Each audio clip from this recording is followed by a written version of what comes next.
ठाणे महानगरपालिका विकास स्मार्ट सिटीच्या अंतर्गत आता ठाणेच्या आणि मुलुंडच्या दरम्यान नवीन रेल्वे स्टेशन स्थानक जे आहे ते उभारण्यात येणार आहे। पाहायला गेलं तर मागील काही वर्षापासून हेच रेल्वे स्टेशनचं काम जे आहे ते धीम्या गतीने सुरू होतं, मात्र आता कुठंतरी याच रेल्वेचं काम आता येत्या 2029 पर्यंत लवकरात लवकर पूर्ण होणार असल्याची माहिती समोर आलेली आहे। रेल्वे स्थानकाच्या कामासाठी 256 कोटीची आर्थिक तरतूद करण्यात आल्याची माहिती देखील समोर आलेली आहे। रेल्वे बोर्डाची ही देखील मान्यता या ठिकाणी मिळालेली आहे। पाहायला गेलं तर मुलुंड आणि ठाणेच्या दरम्यान हे नवीन स्थानक काम जे आहे ते आता युद्ध पातळीवरती सुरू होणार आहे।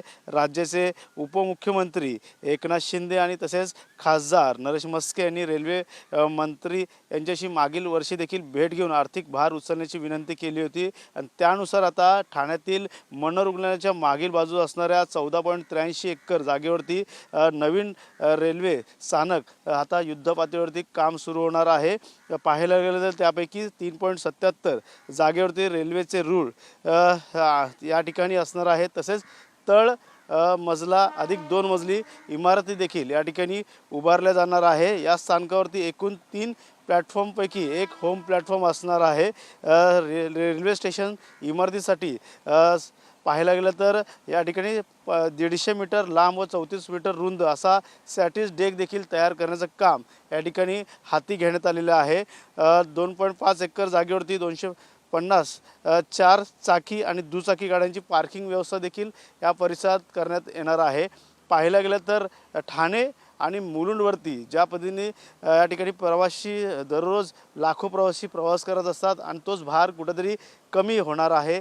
त्याकरता आता ठाणे आणि मुलुंडच्या दरम्यान या ठिकाणी आता रेल्वे स्थानक जे आहे ते उभारलं जाणार आहे आणि त्यासाठी युद्ध पातळीवरती आता काम सुरू झालेलं आहे। पाहायला गेलं तर केंद्र सरकार असेल, राज्य सरकार असेल आणि ठाणे महानगरपालिकेच्या वतीने अशा प्रकारचं आता काम हाती घेण्यात आलेलं आहे आणि त्यानुसार आता गेल्या काही वर्षापासून धीम्या गतीने सुरू असलेलं काम जे आहे त्या युद्ध पातळीवरती सुरू होणार आहे।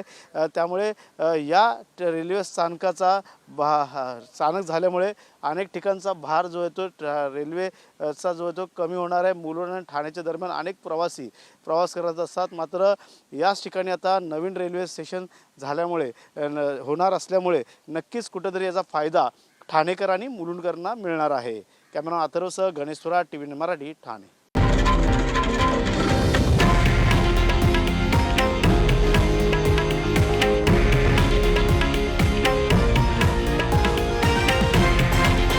हे आहे देशातील नंबर 1 न्यूज नेटवर्क आणि आपण पाहत आहात TV9 मराठी, एकमेव।